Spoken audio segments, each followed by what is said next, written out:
My mother's two older sisters had a new project. Gladys was 10 and Gwen 8 at the time. And years later, Gladys wrote about their project. Gwen and I decided to read the Bible straight through, aloud, in bed in morning. In a following parenthesis, she added, "We didn't even finish Genesis." I'm amazed that the girls undertook to read the Bible before breakfast every morning, but not that they soon gave it up. Even those of us who find the Bible important for religious reasons would not find Genesis nor many other chapters overwhelmingly important in today's world for our understanding of our faith. We cannot really blame those old girls then for getting bogged down in Genesis. Who among us now can say all the little bits of the Bible that one hears read at our weekly services are uniformly helpful in providing understanding of how they define our corporate, much less our individual, religious faith? And it is not simply a large number of disparate biblical passages. Sunday after Sunday, we also encounter creeds, liturgies, doctrines, additions, and new interpretations of all this background, and seldom any subtractions. What is out of all of this essential to my understanding of my own faith? As I puzzled over this question, I was reminded of my experience as a 17-year-old freshman at university, overwhelmed by all the material we were covering in a course in European history.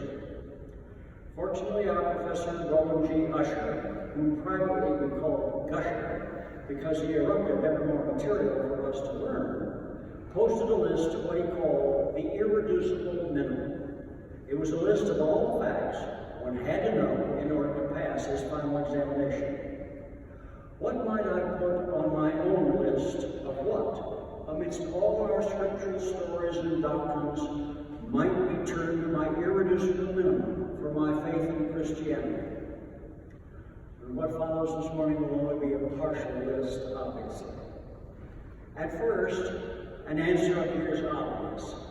The irreducible minimum for Christians has to be that person, that Jesus from Nazareth in the first century Palestine, to whom his followers subsequently attached the title Christ, which in turn was to lead to the name of this religion which developed later. But while one cannot have Christianity without Jesus, what is the irreducible minimum out of all the stories and beliefs that surround that name? The early attempt to combine the four Gospels into one never got off the ground, nor have those by contemporary writers and filmmakers to create a unified biography out of the inconsistent and contradictory evidence. Modern attempts to find an historical Jesus behind all the stories have been abandoned by most scholars. We really have almost no historically proven facts. The only conclusion is that Jesus lived and that he was crucified.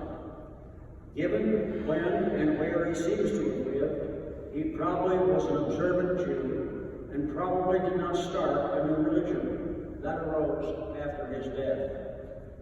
I think it is impossible to arrive at an irreducible minimum of details about Jesus that all Christians might agree on, that are essential to our faith. One of my favorite teachers in Cambridge, when I was preparing for ordination, was an Anglican priest and the Regius Professor of Divinity at Cambridge University, Dennis Nyman, the author of a superb commentary on St. Mark's Gospel.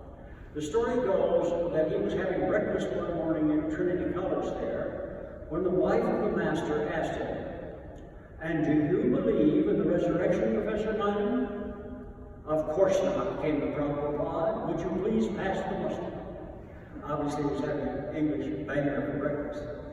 The story of the empty tomb was not part of his essential minimum. As I have discussed this question over many years with Christian friends, I have found many who tell me that the essential minimum for them can be found in the story, not found in either Mark or John, but one that we associate especially with St. Matthew, the so-called Sermon on the Mount. While I find this passage to be an important one, it is reason I omit it is that it advances ethical concerns and positions which I do not find to be exclusive to Christianity, not even in those early centuries. Christianity and Judaism, as well as other religions and other times and places, also address ethical issues, and I find no sign that Jesus in the stories advanced ethical ideas that were not shared by his fellow Jewish religionists of that period. Ethics involve all humanity, regardless of religious affiliation, and history shows a constant development as events over these past months and this past week demonstrate. More than that, sadly, all too often official Christianity often lags behind our secular culture and ethical sensitivity. What the examples of the empty tomb and the Sermon on the Mount both illustrate is that one's identification of the irreducible minimum is a very personal matter, not an institutional one. My choices of what stories about Jesus I will include are my own, and I claim no authority for my selection, except that they contribute to my understanding of Christian faith, and they also reflect human experiences that seem to match some of my own. Inasmuch as they do, the stories of Jesus speak to the 21st century as well as to the first. And this brings me finally to the story Mark tells this morning of the meeting between blind Bartimaeus and Jesus as he leaves Jericho. At first reading, it seems to be simply another story of a healing miracle, and perhaps I'm drawn to it as my own eyesight has dimmed over time. But I find more to his story than simply healing. At first reading, such stories are too much like a modern visit to a physician. A brief exchange of words, something to make one feel better, and off one goes. But that is not how I would put the story in my memory. The story can be understood not as a reference to new sight, but to new insight. From hearsay about Jesus to conviction that he is the Christ. And it is simply, but if it is simply another healing miracle, why only this chap? And why is he given a name? In Matthew's version of the story, it's not one blind man, but two, and neither of them has a name. One begins to wonder, why stop at two? Why not the generic, the blind? There were multitudes of people there, and surely there must have been many candidates for healing. No, my reason for including the story is because of the features which parallel those of others that are not medical miracle tales. The important features of Mark's version for me begins when Bartimaeus calls to Jesus and calls him by name, Jesus. Matthew has his blind pair call out, addressing Jesus not by name but by title, Lord. Then in all the versions, Jesus comes back. Calls back, but that call is reinforced only in Mark when the onlookers tell Bartimaeus, get up, he's calling you. There is one detail in Matthew which I wish Mark had included as his. Their meaning involves a physical touch, and Jesus, being moved with compassion, touched the eyes of the two. The unexpected reaching out of one person to another, and that person's response leading to a relationship between the two, however brief, puts this story into my list. I find similar details in many other stories in Mark as well as in other Gospels. I am not suggesting we have any evidence that each exchange is historically factual, but I am suggesting that we have a pattern in our biblical stories of the extremely important association in the minds of Christians between an individual, Jesus, and another individual, so often named and so often touched. What is important is one-on-one relationship, be it of short duration or longer. There is one example of the call and response story, but I must also include the story of Jesus and the Syrophoenician woman. Both versions in Mark and Matthew are important.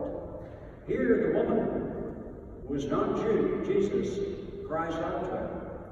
In Matthew, he doesn't even answer her at first. It seems that already, by the end of the first century, Christians and Jews were thinking of themselves as belonging to different tribes. Jesus apparently thinks he should only help those who share his religion. She persists and finally convinces him to drive the demon from her daughter despite his prior objection. It is another miraculous healing story, but this time the fact that Jesus is changed by the encounter is stressed. If he had not, this story would not be an example of a positive theme that I find so essential to my understanding of our faith, the interaction of individuals. On the contrary, it would illustrate tribalism, because then it would stress one person's faith, preventing a compassionate response to another person of a different one. Group against group. All too familiar now.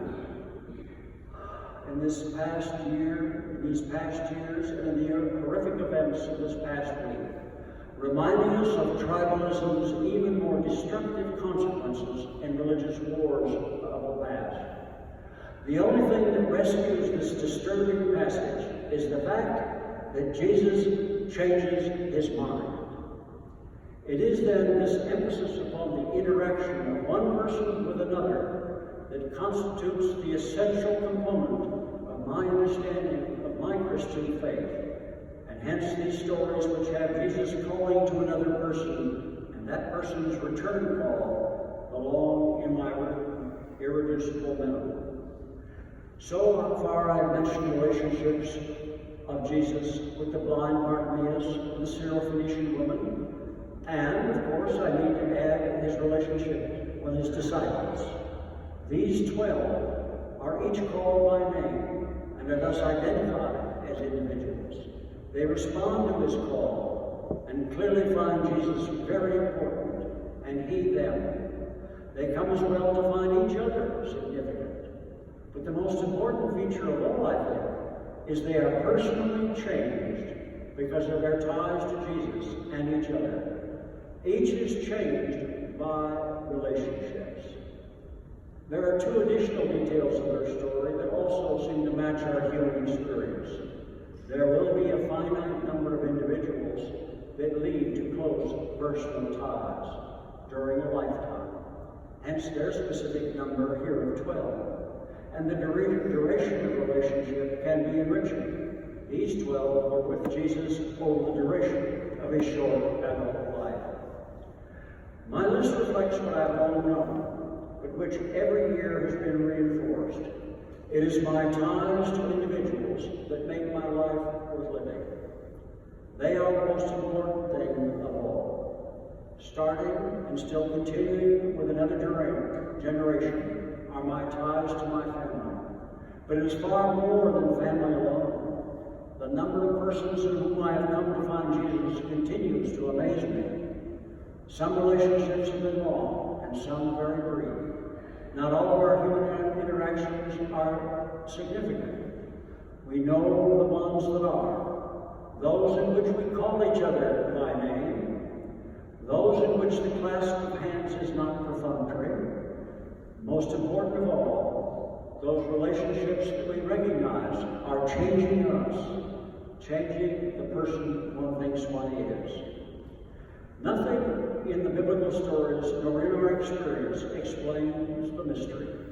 What causes some and not others to call? And why at this moment and not that? Why are some calls easy to hear and not others? All I do know is that calls unexpectedly do come, and relationships do develop. Some are brief, others long, but reflection always reveals the changes in the person I am when I realize that I have found another person, one who becomes Jesus for me. In the chapel at my theological college in England is a painting of an image of Jesus holding a book, and on its open page is written, "You do not choose me, I choose you." But my experience tells me that it works both ways. He calls me, and I call him. And the challenge, I think, to us all is to remain open to both being called and to calling in return.